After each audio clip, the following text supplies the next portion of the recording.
Hey man, hey, I appreciate you. But I appreciate you, Tan.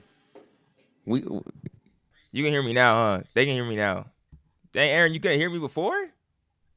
I swear I heard you, bruh. I swear I heard you. Yeah, they can hear you now. They Come can hear you on, now. man. Aaron got me Hey, we messed up. sorry. I did tell the chat earlier. I said, "Yo, say something." No, I ain't gonna blame it on the chat. I appreciate y'all. I appreciate y'all. Dang, should we do the intro over again? No. I got this recorded, so it's Oh gonna yeah, be no, good I on the got it. pod. I got it. Okay, I okay, got it okay, gonna be good whatever, on the whatever, pod. whatever, It's whatever. just for the live audience. We apologize for technical difficulties. Golly, golly. Let's get into it though, Aaron. Aaron messed me up. But hey, what I was saying is that hey, if you guys listening on Apple Podcasts, make sure to give us 5 stars. Listen on YouTube, like this, comment down below, and we trying to run it up. We trying to run it up. But I gotta get into this, Aaron, because I got questions. Uh, this past week we saw at the I should have looked this up. The Silesia Diamond League. I don't know if I'm saying that right, but the Silesia Diamond League. Jakob Ingebrigtsen went out there and broke the world record in the 3,000 meter. It was crazy, Aaron.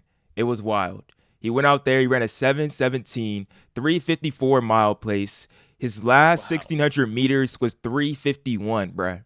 His last 1,600 meters was 3:51. He closed in a 1:52. This was a world record that people never thought would be broken. I believe it was 7:20 by Daniel Komen back in the 1996 when Daniel Komen did that. Like an unbeatable world record. Jacob go ahead and breaks this world record. Uh, Resurface an old quote from a year ago where he's really talking about he wants to get all the distance records. That's his goal at the moment. He wants to get all the distance records, and he said 3 down, 7 to go. This is amazing what Jacob is doing. Last week he ran a 3:27 and he beat the Olympic champion Cole Hawker. And what I'm just wondering after seeing this greatness from Jakob Ingebrigtsen, what is he? Like truly, I'm trying to figure this out. Chat, help me out with what you guys want. Like, what is Jacob the greatest at? Is he the greatest 5,000 meter runner in the world right now? He won the past 3 championships. Is he the best middle distance runner in the world? He's the greatest middle distance runner of all time. Is he the greatest 1,500 meter runner? Is he the greatest prodigy we ever seen? Like, what is Jakob Ingebrigtsen? Because I don't know what category to put him in, but all I know is that this guy is fabulous to watch. He's one of the smoothest runners we've ever seen. But, like, what is he? Because, like, he's not the Olympic champion in the 15. He's a different animal, but the same beast. Okay. Okay, That's what Kobe. he cut from the same cloth as Safan Hassan. That's the type of person he is. And I said this on the pod. I really did. When Molly was on the podcast with us, if y'all are watching Yeah. us during Olympics, I said I feel like he's someone that just he likes challenges and he just wants to get all the records. And he's gonna do it. Like we keep on asking, like, bro, like, dog, why are you running from the front at the championship? You keep on getting ran down in the 15, dog. Like, why do you keep doing that? And you know why he does that? He does that. It's because he's going into that final. He's like, I'm gonna break the world record and I'm gonna win the gold medal. And if I don't do it that way, then I don't want it. And Mm. he's just that type of person, bro. Like he wants to push his limits every single time. And he feels like that's the most entertaining and way to put on a show. And I really feel like he has a lot of respect and honor for the sport.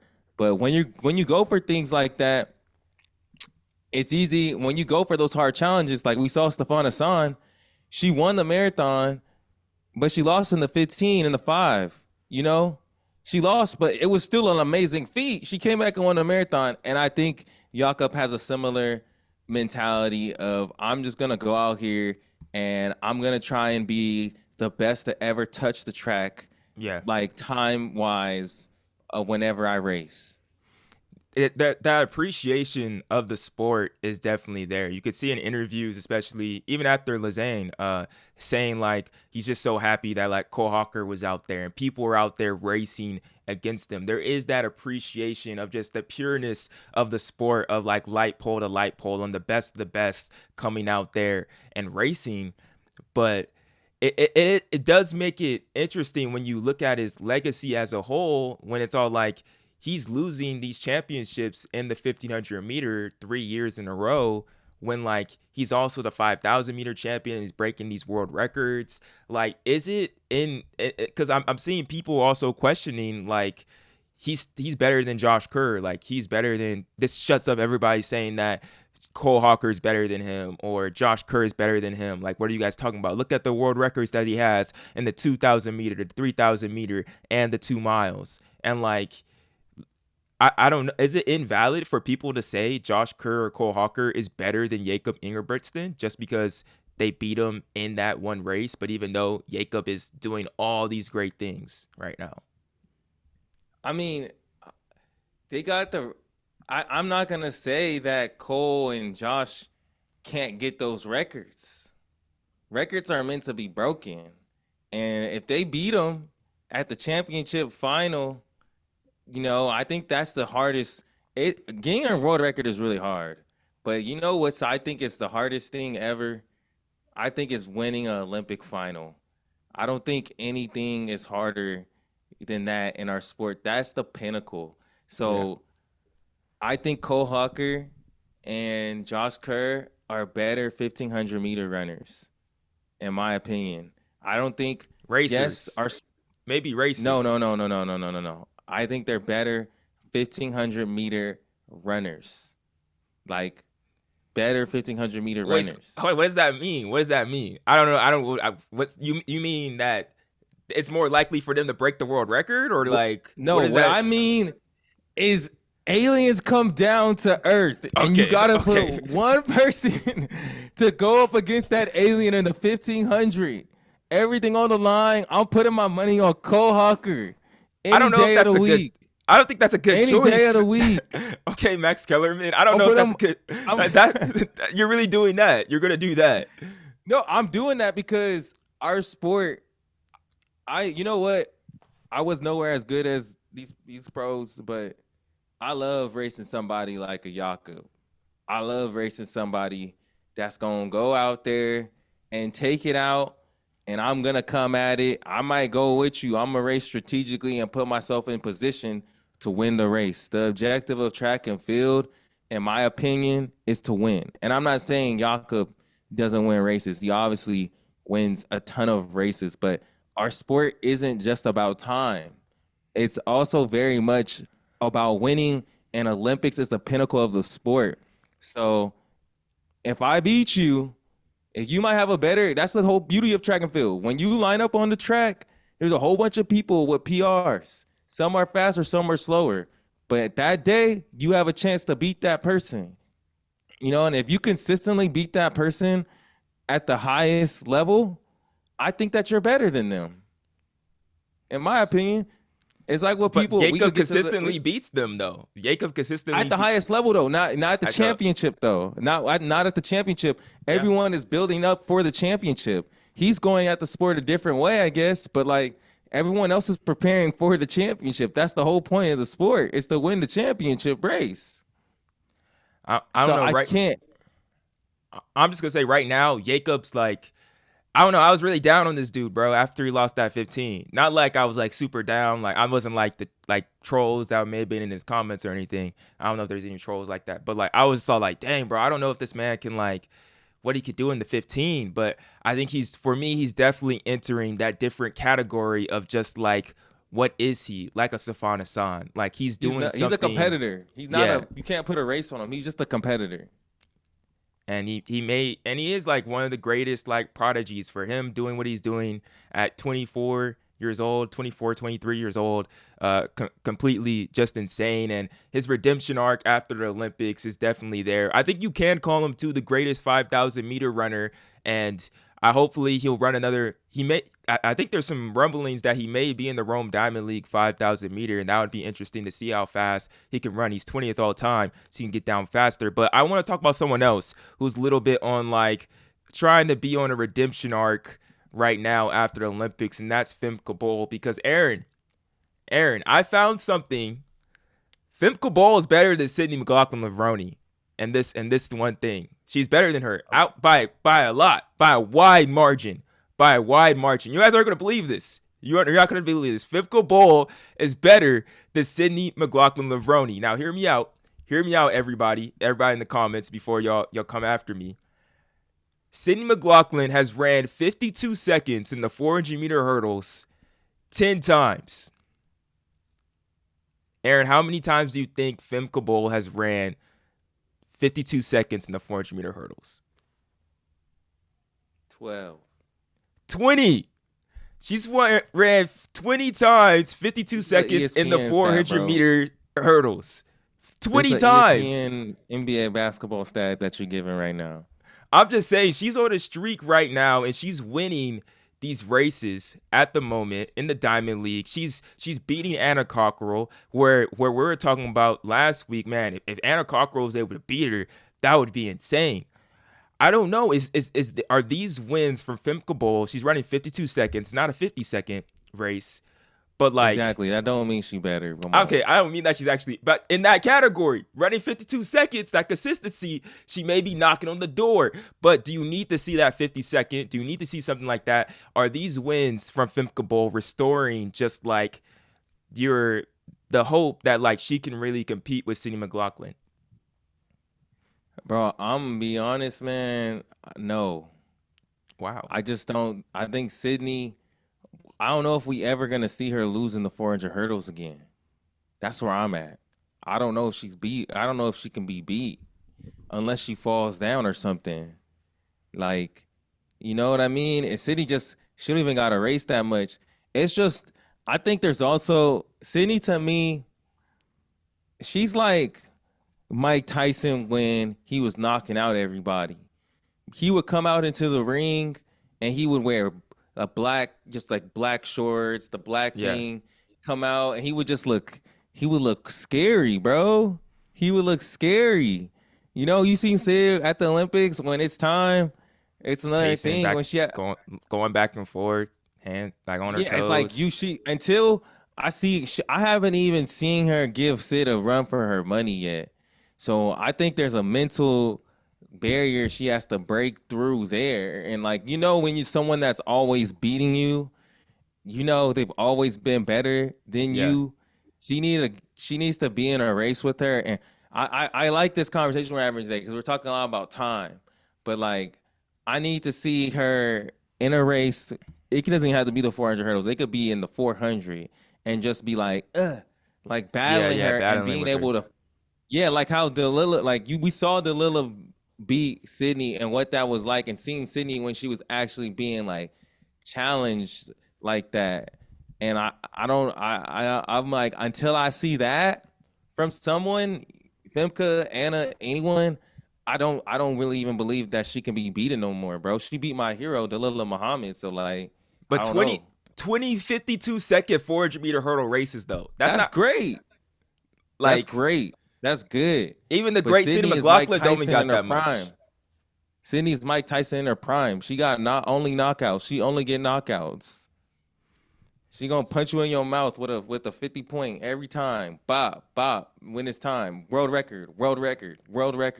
Whenever you got a racer, bro, that's demoralizing. You just running 52s. That's tough. You're running 52s. She keeps on running 52 is getting fast. closer to breaking 49. 52 is so fast. Like 52 is extremely fast. And I really hope when she gets to, cause I bet Femke's gonna go all the way to the Diamond League final. You know, if she could drop a 50 there, like I think that would be just super encouraging. You know, I'm rocking with Sydney all day, but it would just be encouraging just for the battle, for the rivalry. I want to see her run faster. Yeah, Sydney just, she doesn't have to, like, it's kind of weird because Femke kind of is that Jakob character, you know. The Europeans, they like to race a lot, you know. They like to race a lot. Yeah. And she is that character on the sprint side and in that 400-meter hurdles. Well, she race all the time. Sydney's more like Josh Kerr. She picks her spots and like will come to race. But Sydney does race a lot. She doesn't, we've talked about this before in another podcast. Like, she races kind of just about the same as Sha'Carri or anyone else. But people just give her slack because, I don't know. Whatever. All right, I want to talk about this, Aaron, 800 meter, because like this genuinely got me scared when I was watching the Lausanne Diamond League. I thought the world record was going down, and it was completely just breathtaking. Being someone that loves the 800, like seeing how fast these guys are running right now is completely insane. So Emmanuel Wanyonyi and Marco Arope, they ran 141 at the Lausanne Diamond League. Emmanuel, he tied Wilson Kipketer for the second fastest all time in 800 meter in a 141.11 at the Lausanne Diamond League. The craziest thing about this race for me was seeing Emmanuel on the backstretch on the second lap. This guy ran a 12.400 meter. That was the second fastest 100 meter of the entire race. We're going down to the really like nitty gritty of it, but when you see it actually on film, like he just blasts past Marco Arope, like going into 200 meters to go, and he's literally sprinting and was able to hold that. But it's crazy he's able to do that after going through 50 seconds. Like that's the thing that's wild. Then a couple days later at the Silesia Diamond League, Marco Arope like kind of just goes solo by himself, just with the pacer. Nobody goes with him this time. Goes through 49 again and runs a 141 as well. 141.86 by Marco Arope. I think that's his third 141 of the season, third or fourth 141. Emmanuel's ran about like 5 141s this season. The world record is going down. If it's not this year, it's next year. I feel like it's going to be Marco Arope. He's been so consistent coming through that 49 second at the 400. And like, that's what Rudisha did. That's how he got it done. And Marco is not afraid of that pace. And he has the strength to do it as well. What's just been your reaction to the 800? Because it's literally, they're getting so comfortable running these paces that they're making it look like 144. It's crazy. It feels like this came out of nowhere, right? It did. I know they've been running all good this whole year. They've been running good, but in years past, in the recent years past, it was like 143. I guess there was a couple times where people were running like 142. No, but the last two world championships, I want to say the winning time was 143, 144. In Tokyo, it may have been 145 that won the 800 meter. Yeah, so I'm just like, it's super crazy. I 140.9 Rudisha's record.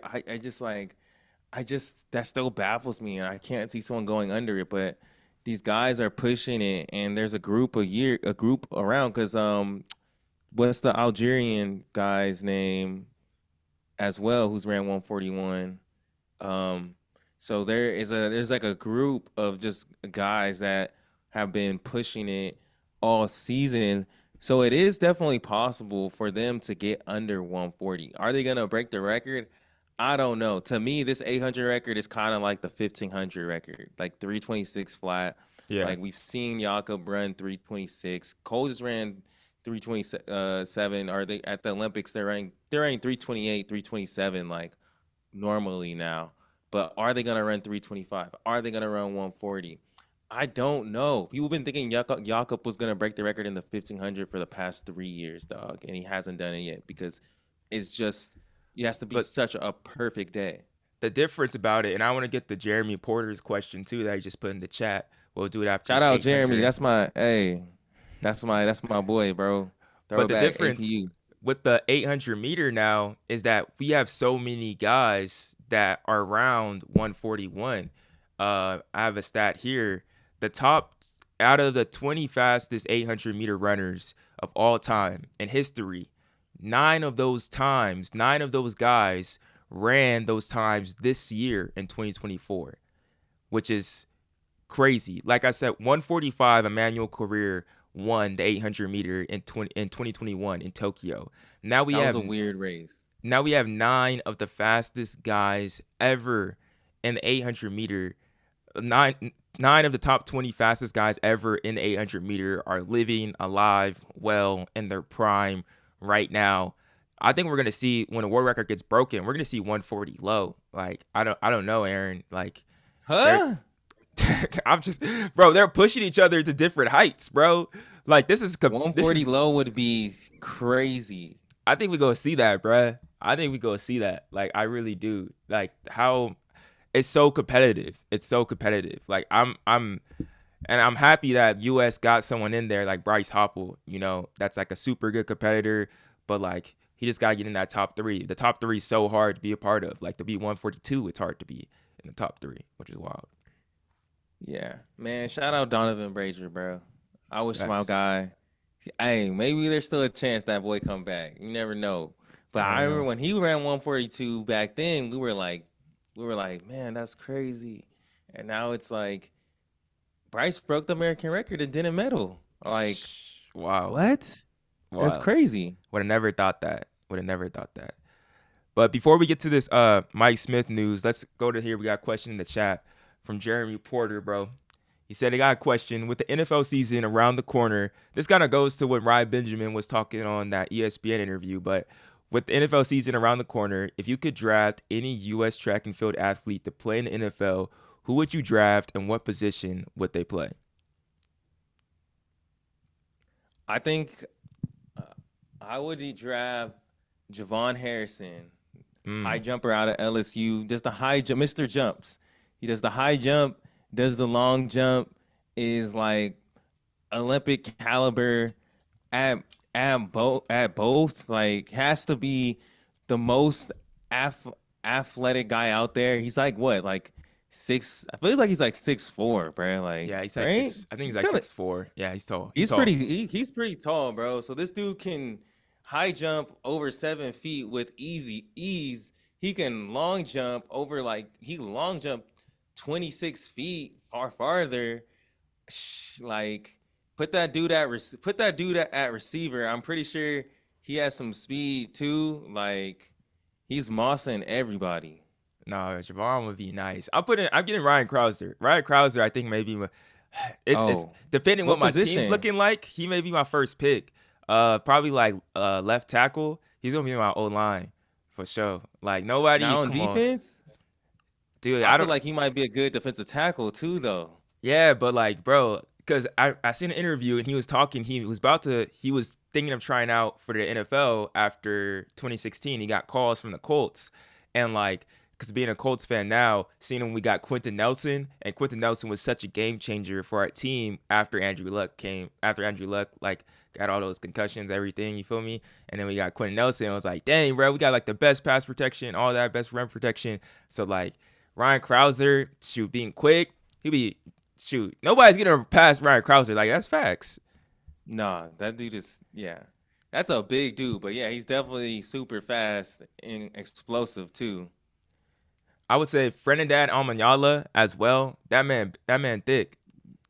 That Right? man, Whoa, wait. Oh, as a running back? yeah. I think if everybody's gonna be, if there's any sprinter that's gonna play running back, I think it would be Almanyala. To be honest, like that Yeah, man's low to quick. the ground. That dude's big. Yeah, he's low to the ground too. You could just do the easy out. Well, Marvin Bracey wasn't. He wasn't a running back, but I think Almanyala could definitely. Like, if you're gonna play like a running back, that would be Almanyala for sure. That man's strong. Like for real, for real. Nah. Uh, Grant, put Grant in any position, bro. Grant Oh yeah, Holloway, I'll put Grant at a receiver. DB. To be honest, I think Grant would be a great. I think that's what he played. I think he played a DB. He would be great. He'd be a great addition to the squad. All right, all right. Let's talk about this though. Before we get out of here though, we gotta talk about Mike Smith. We gotta bring this up, being that we definitely are NAU stands, and like when we get more into the cross country season, we'll be talking about NAU a whole bunch. But it's crazy. Woke up this morning, seeing that Mike Smith will be leaving NAU. He will remain the head of the program through the conclusion of the 2024-2025 cross country and track and field seasons. But just at his time at NAU, we witnessed one of the greatest head coaches of all time, one of the greatest runs. 8 years at NAU, he coached 35 Big Sky Championship squads, 5 men's NCAA cross country team wins as a head coach. He was the first non-power 5 school to repeat as cross country champions since in UTEP in the 1980s. He coached 3 athletes to 4 NCAA records, including Nico Young, Drew Balsley, and Abdi Hamid Nur, and he coached 4 individuals to win 6 NCAA individual Dang. national titles. A crazy tenure for Mike Smith. I want to talk about how will we really remember this time for being NAU. It may never be the same after this season, but we'll see. The associate head coach, Aaron Brenfield, I believe, is going to come on. And I think he coaches, well, he's going to come on as the head coach coming through. But I want to talk about what do you feel about his legacy, and also just the talks of he may be with Nike. There's a Runner's World article from Sarah Lorge Butler saying that they have a source that's saying Mike Smith will be a Nike coach at the end of the 2025 academic year that they've already been talking about. And athletes like Luis Grijalva, Nikki Hiltz, and Rachel Smith will be grandfathered into this Nike team and will still be able to be on the team even though they're Hoka athletes and Lululemon athletes. But it's kind of crazy just all around, this big shift that we may see in the U.S. distance groups overall. Yeah, Mike Smith, I don't think him and Taylor, how do you say her last name from BYU? Jeanette? Oh, Dejeet Taylor. Dejeet Taylor and Mike Smith are the most loved coaches, I feel like, in history. Like, I've never heard anyone speak bad on Mike Smith's name, and big just kudos to him for the accomplishments, but just for seeing how him being like a molder of like men and women. Like, I feel like he is just overall a good person, and he pushes people to be better overall people, and that's a really big part of his success. So if he is going to Nike, all of our brands are in trouble because he's beloved. That's the biggest thing. He's a successful coach, but sometimes like successful coaches, they can just be like really bad people. And Mike Smith is not a bad person. He's a great person. He's someone that you wanna be around and hang out with. And then he's married to Rachel, who's also an amazing person that everyone loves and speaks highly to. So whatever team he has, you already see the success of his team, but whatever team that he puts together, you know there's just going to be chemistry and they're going to uplift each other because, bro, they won like 6 NCAA titles. And I'm going to say this too, bro. He's not leaving the NCAA before he wins that women's title.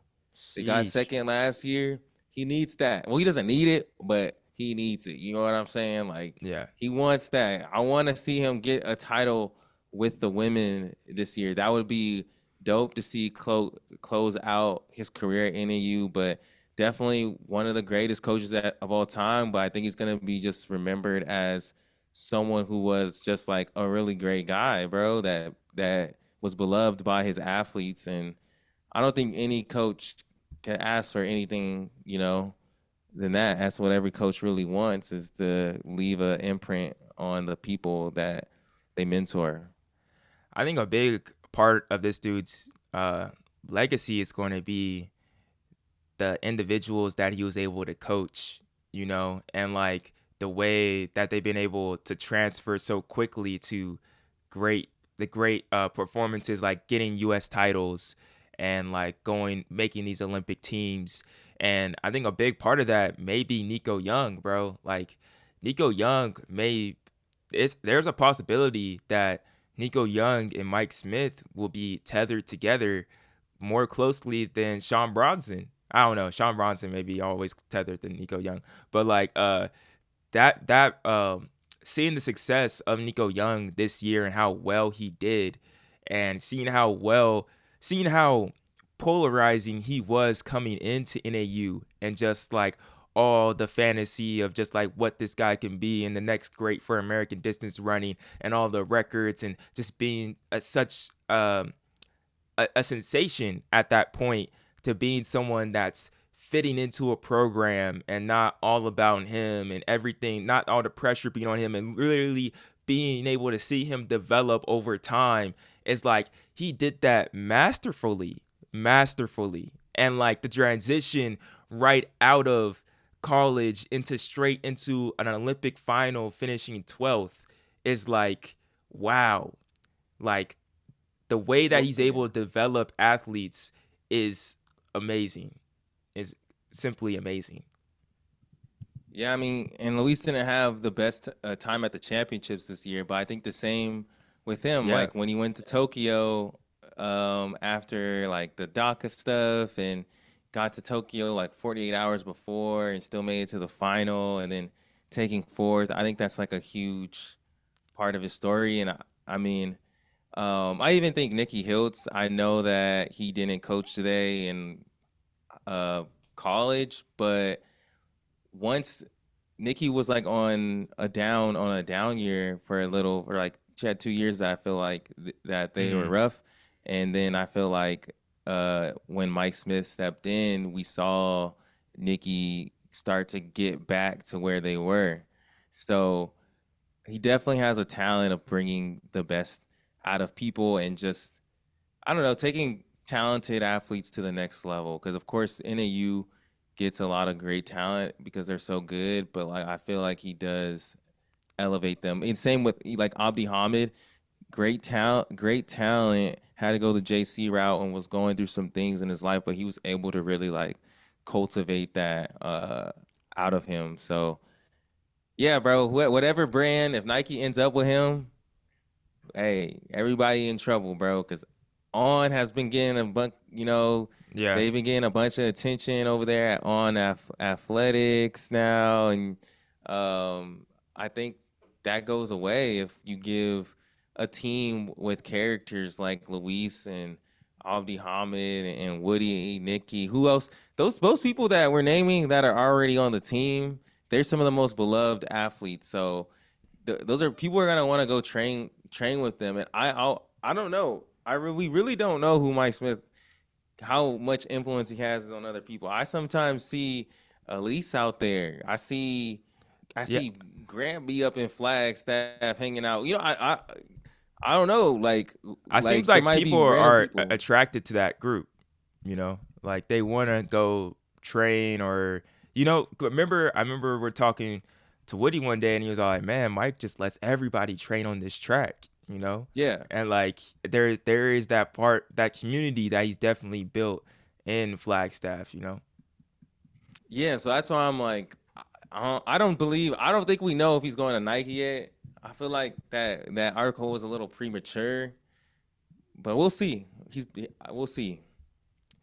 And I'm pretty sure I can't the dude it's Jared Cornfield. Yeah, He's been training Elise Cranny like during this build when she was in NAU. So he's been training at least in some capacity and like through USA's and through the Olympics and things. So there's that coach is good. Jared Cornfield is gonna be good. yeah, bro. And you got to say this. NAU has done. They've every time they've changed coaches, they elevate. From I can't Mm, remember who was before Eric Hines, yeah, but it was whoever it was for Eric Hines. Eric Hines steps in, and then you have that crew that wins the first title at the end of his tenure. But Eric Hines had Diego Estrada, he had David McNeil, McNeil, he had Footsum, So you were Brian already seeing Schrader. that contingent, yeah, be getting better and better. And then Mike came and he took it to another level, so like I don't expect anything less. I don't think this train is gonna stop, bro. Cause like those coaches, they don't just they must not be leaving the next coach out to dry. Like when Mike Smith came onto NAU, he sat behind Coach Hines for a year and like Yeah, shadowed. And then Hines left, and then Mike came on. So you saw the same thing this year. This dude was training, like you said, it seems like he might have been training at least. He's there, he's watching, he's seeing everything, he's learning, and he's gonna take over, and they're gonna keep on winning. no, facts. We're gonna talk about some sprints before we get out of here. I think I have the thing right here. Oh, I don't got my thing, but the sprint, the actual show, it was announced it's gonna be coming out November 13th. November 13th, it's gonna be coming out on Netflix. Season 2, the athletes were announced as well. Julian Alfred seems to be the leading star of it all. The 100-meter winner and silver medalist in the Olympics in the 200-meter, the first Olympic gold for St. Lucia and first just medal overall. These were some of the athletes included: Noah Lyles, Gabby Thomas, Fred Curley, Kashane Thompson, Julian Alfred, Lasile Tobogo, Melissa Jefferson, Twanisha Terry, Marcel Jacobs, Kenny Bendarik, Sharika Jackson, and Oblique Seville. Some notable people out of Sprint Season 2 that weren't listed by Netflix or Box to Box Films were Shelly Ann Fraser-Price, who's in the first season, heavily featured in the first season. Elaine Thompson-Herah, who was featured as well, and then had that injury at the New York Grand Prix, where it took her out for the rest of the year. Sha'Carri Richardson, the biggest star from probably season 1, right behind Noah Lyles, you could argue, wasn't mentioned. It looks like she's going to be out of season 2. Zarnell Hughes, he was a big feature of season 1 as well from Great Britain. And then Brittany Brown, she could have definitely been a part of this season. She got third I would place. have loved if Brittany Brown would have been on there. That would have been great. A bronze medal. But Aaron, how do you feel about season 2 coming out November 13th? Are you excited? What are the emotions? And I'm super excited, bro. Yeah. On November 13th, November will come sooner than later. But we have so much hype coming off of the Olympics. Amazing that Noah won and just caused the ruckus as he did, because I think a lot of people are going to be interested in seeing season 2 because they want to see Noah Lyles. I do think a lot of people want to see Tobogo too. They want to learn more about Tobogo. They saw the whole country making fun of Noah Lyles being in the wheelchair. That's the part that I want to see. I want to So see that. people want to see that. I'm glad we got Fred Curley in there. Honestly, hey, we need to get Fred on the pod, bro. I feel like me and Fred, we see each other. I feel like we low-key homies, bro. If you listen to the pod, I feel like you listen to the podcast, bro. I be seeing you. He be saying what's up, bro. We about to get him on the pod. But Fred is gonna be like really funny. I think he's gonna do so well. But then we don't have Sha'Carri on it, but I think TT and Melissa, I love it. I love that they're getting a spotlight. This one also great characters, and they got my boy Kenny Bendarik on there. My boy Kenny, he need love, bro. He's honestly very similar to Noah. He's super into anime and stuff like that. He's just quiet. Reserved. He's like Noah, but on the other spectrum of it. So and they got Kashane Thompson on here, and everyone was talking so much about Kashane. So like, there's a lot of good people on this. I think it's gonna be hyped. I'm really sad that Shelly isn't on it because this is her last Olympics. So that would have been dope to see. But hey, if it didn't work out, it didn't work out. I still think this is gonna be great to watch.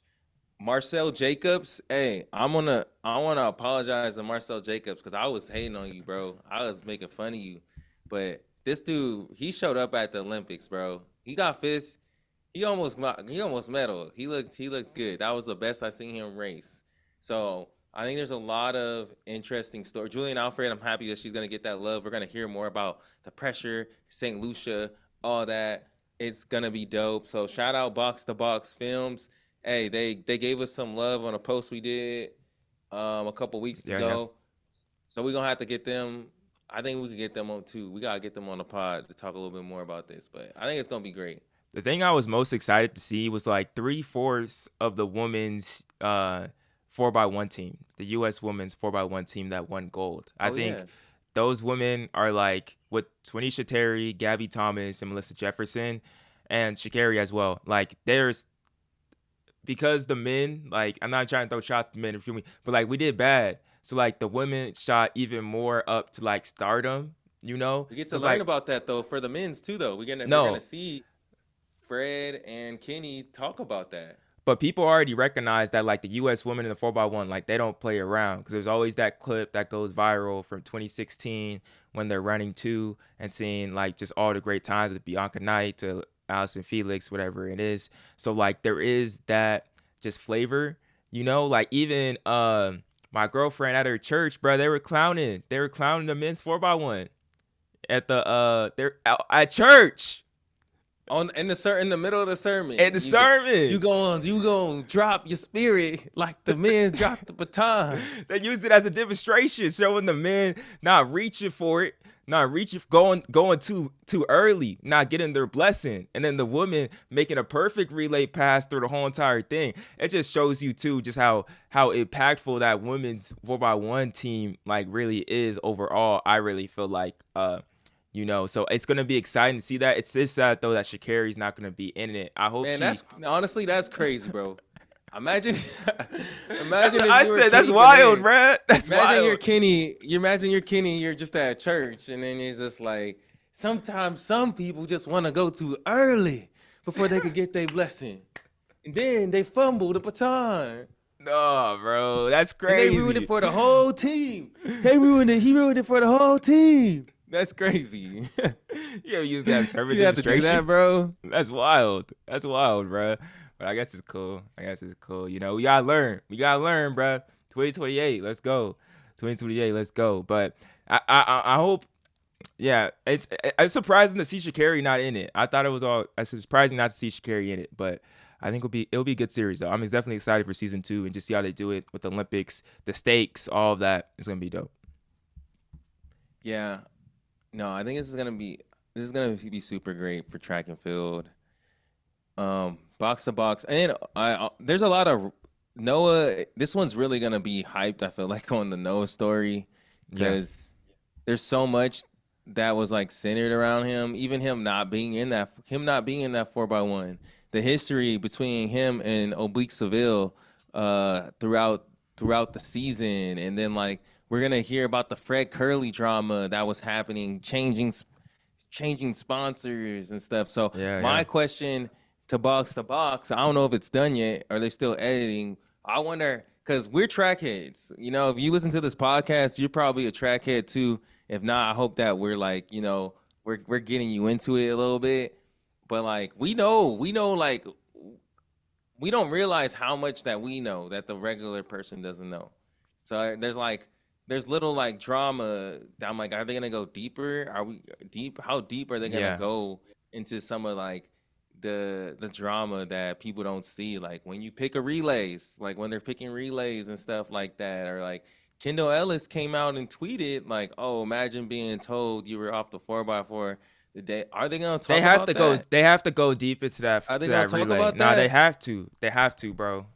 They didn't. Well, we don't have Shelly and Sha'Carri to talk about that 100 mishap. Yeah, that's what I was excited to really hear about. Like, I want to hear about what was happening for because she still got silver. You know, I want to hear like what was really going on in that situation and how she was feeling. You know, through it all. But we may still get some of that just from the side.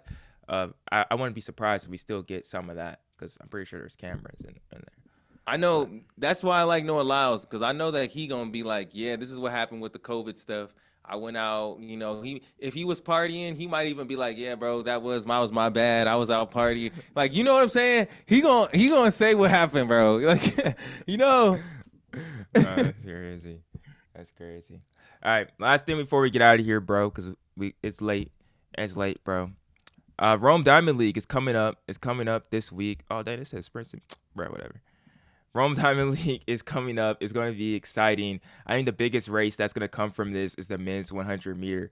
Lined up, we got Kashane Thompson, Letsile Tebogo, Fred Curley, Ferdinand Omanyala, and Christian Coleman, as well as some other people in the race. I believe in the women's 1500, we may have Faith Kipyegon and Jess Hull, but you know, people will always be dropping out. But this men's 100, this Rome Diamond League coming up, Aaron, what are just your thoughts on seeing this field? Kashane finally coming back to racing. Tebogo after having some great races in the 200 meter. Fred Curley just ran a 9.82, which is super encouraging for him. And like, I think it may be his first like win of the season in like a 100 meter final. Honestly, super hyped after that. You feel? Yes. I feel like everyone that got a medal, or most people that got medals, are chilling. You know, like you see them after races at Diamond Leagues, and they're just like, yeah, man, you know, that was cool. But, you know, like everyone just seems a little bit more relaxed. So we'll see. I feel like Kashane was definitely not happy with losing to Noah. So like, I mean, you got people on. I'm gonna shout out my boy Anson on Sprint Cultures talking like Kashane could run 9.6. So I don't know. We'll see with that. I'm also But very interested. I this would want be to the see what time to Coleman do gonna it. do. This would be the time to do it. You know, he ran that 9.77. It was a one-off race. You know, I think that would be interesting to just to see what can Shane do after such a great Olympics. You know, ran 9.79 there. Like, can he go faster than 9.77? Can he extend his world lead, best his world lead? I don't know, man. We'll see. We'll see. Tabogo's been on a good run, so that's gonna be a very competitive race. See how fast. But I want to see what Coleman's gonna do, bro. Like, he didn't really get to play out his season. He's probably the freshest out of everyone. So maybe he ended the season good last time after the World Championships, beating Noah in that 100, Yeah, right? So yeah. maybe he's gonna pop off something. No, yeah. It'll be interesting to see all what goes down at the Rome Diamond League as we close into just the end of the season. We got Athlos coming up at the end of September as well in September 26th, which is gonna be interesting. And yeah, track season is almost over, bro. It's almost time for cross country and the roads. Like we get into that time. We get into that time. Yep. So we'll always be around because we do this thing. I mean, we're gonna have to take a break at some point, but y'all know us. We're gonna do cross country. We're gonna do track. We're gonna do it all. Hoping to get some guests on here pretty soon again for y'all. Maybe some Olympic athletes here and there. Some interesting stories that haven't been told yet. But yo, appreciate y'all. Appreciate the people hopping on the live, just kicking it with us for a little bit. Listen to this on Tuesday. We appreciate you. You a Yeah, real yeah, one for yeah. listening this far in. So yeah, go ahead. If you can, go ahead and drop that 5 star. You want to, man. Just go ahead, Five drop that star. 5 star. Leave a little comment, something slight like that. But you already know what it is, man. And big things coming, big changes coming, and all that soon to Two Black Runners. So just stay tuned, keep on following along, and we're gonna keep telling our story of Two Black Runners. Let's get it. See y'all next week.